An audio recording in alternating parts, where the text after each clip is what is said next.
ரஜினி வீட்ல சிறப்பு பிரார்த்தனை செஞ்ச பாதிரியார். சூப்பர் ஸ்டார் ரஜினி நல்ல ஆரோக்கியத்தோட இருக்க வேண்டி அவரோட வீட்ல சிறப்பு பிரார்த்தனை நடத்தப்பட்டது. சூப்பர் ஸ்டார் ரஜினி 2 வருஷத்துக்கு முன்னாடி உடல் நலம் இல்லாமல் போய் சிங்கப்பூர்ல சிகிச்சை மேற்கொண்டு அதுக்கப்புறம் உடல் நலமோட இருக்காரு. கோச்சடையான் படத்துலயும் நடிச்சு முடிச்சுட்டாரு.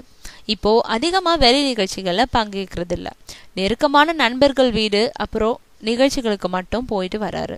சமீபத்துல அவர் தன்னோட மூத்த மகள் ஐஸ்வர்யாவோட திருப்பதி போய் ஏழுமலையான தரிசிச்சுட்டு வந்தாரு. மனசுக்கும் நிம்மதியா இருந்ததா சொல்லியிருந்தாரு. திருப்பதியில இருந்து ரஜினி திரும்பிய மறுநாள் அவரோட போயஸ் தோட்ட இல்லத்துல அவரை சந்தித்தாரு கிறிஸ்துவ பாதிரியார் சாமி தங்கையா. ரஜினியோட நெஞ்சில கை வச்சு இறை ஆசை கூறி சிறப்பு பிரார்த்தனை நடத்தினாரு. மிகுந்த பரவசத்தோட அத பிரார்த்தனையும் போது காணப்பட்டார் ரஜினி. அவருக்குள்ள விதைக்கப்பட்ட விதையான இறைவனோட ஆசியோடு மேலும் மேலும் வளர்ந்து வளங்களை தரும்னு பிரார்த்தனை செஞ்சாரு சாமி தங்கையா. சர்வ மதங்கள்லயும் நம்பிக்கை கொண்டவர் சூப்பர் ஸ்டார்ன்றது தெரிஞ்ச விஷயமே. முன்னாடி அவரோட உடல்நிலை சரியில்லாத போது சென்னை மருத்துவமனையிலிருந்து திருவான்மியூரில் இருக்கும் தேவாலயத்துக்கு போய் அவர் பிரார்த்தனை செஞ்சது நினைவிருக்கலாம்.